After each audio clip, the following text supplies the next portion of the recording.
Hi! Hello! Welcome to savoury moments. ఈరోజు మనం చేసుకోబోయేది mutton curry. అందులో కారం, పసుపు, కొంచెం ధనియా పౌడర్, అలానే గరం మసాలా, అల్లం వెల్లుల్లి పేస్ట్, టేస్ట్‌కి సరిపడంత సాల్ట్, కొంచెం పుదీనా ఆకు యాడ్ చేయడం వల్ల ఫ్లేవర్ బాగా పడుతుంది. వీటన్నిటిని బాగా కలుపుకోవాలండి. ఇలా కలపడం వల్ల పీస్‌కి ఉప్పు, కారం మనం వేసినటువంటి గరం మసాలా అనేది మంచిగా పడుతుంది. ఇలా కలిపిన తర్వాతకి ఒక 5 మినిట్స్ పక్కన పెట్టుకోవాలి. ప్యాన్‌లో ఆయిల్ వేసి 2 బగారా ఆకు, అలానే 2, 3 లవంగాలు, మీడియం సైజులో చాప్ చేసుకున్నటువంటి ఆనియన్స్‌ని వేసుకోవాలి.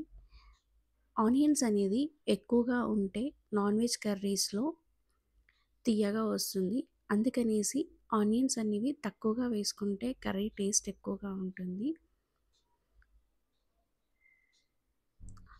ఆనియన్స్ ఇలా గోలిన తర్వాతకి 4 పచ్చిమిర్చి యాడ్ చేసుకోవాలి.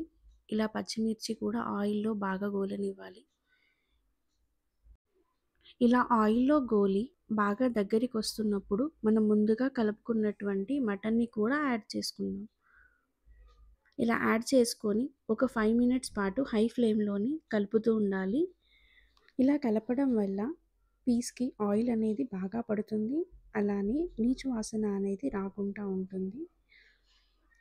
ఆయిల్ పట్టి ఇలా పైకి తేలుతున్నప్పుడు ఇప్పుడు మూత పెట్టేసుకొని మరి ఒక 10 మినిట్స్ పాటు ఉడికించుకోవాలి. ఇలా 10 మినిట్స్ తర్వాతకి ఆయిల్‌లో బాగా కుక్ అయింది. ఇప్పుడు మనం మరి ఒక 5 మినిట్స్ పాటు ఉడికించుకోవాలి. మటన్‌లోకి ఇలా వాటర్ కూడా వస్తుందండి. అలానే పీస్ యొక్క కలర్ కూడా చేంజ్ అవుతూ ఉంటుంది.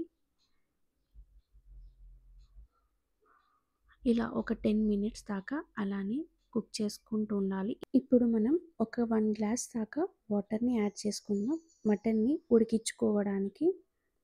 నేను తీసుకున్నటువంటి మటన్ తొందరగానే ఉడుకుతుందండి. ఇలా ముక్క కొంచెం మునిగేదాకా వాటర్ పోసుకోవాలి. 10 మినిట్స్ తర్వాతకి ఇలా వాటర్ ఇంకా ఆయిల్ ఇలా సెపరేట్ అవుతూ ఉంటుంది.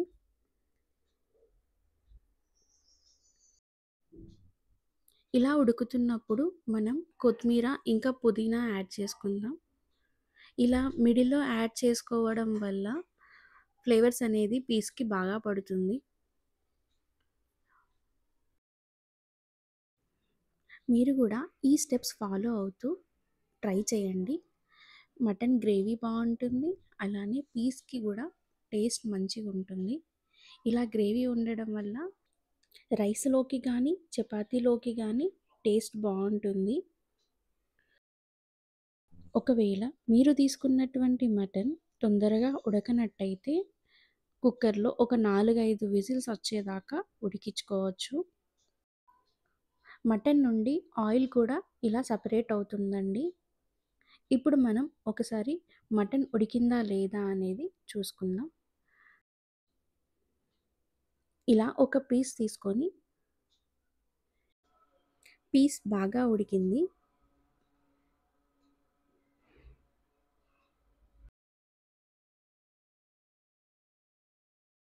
ధనియా పౌడర్ యాడ్ చేసుకుందాం. యాడ్ చేసుకొని ఒక 5 మినిట్స్ పాటు మీడియం ఫ్లేమ్‌లో ఉంచేసుకొని స్టవ్ ఆఫ్ చేసుకుందాం. ఇప్పుడు మనం స్టవ్ ఆఫ్ చేసుకొని సర్వ్ చేసుకుందాం. ఈ స్టెప్స్ ఫాలో అవుతూ మటన్ కర్రీని ప్రిపేర్ చేసుకోండి. మీ కర్రీ ఎలా వచ్చిందో నాకు కామెంట్ బాక్స్‌లో కామెంట్ చేయండి. Thank you for watching this video.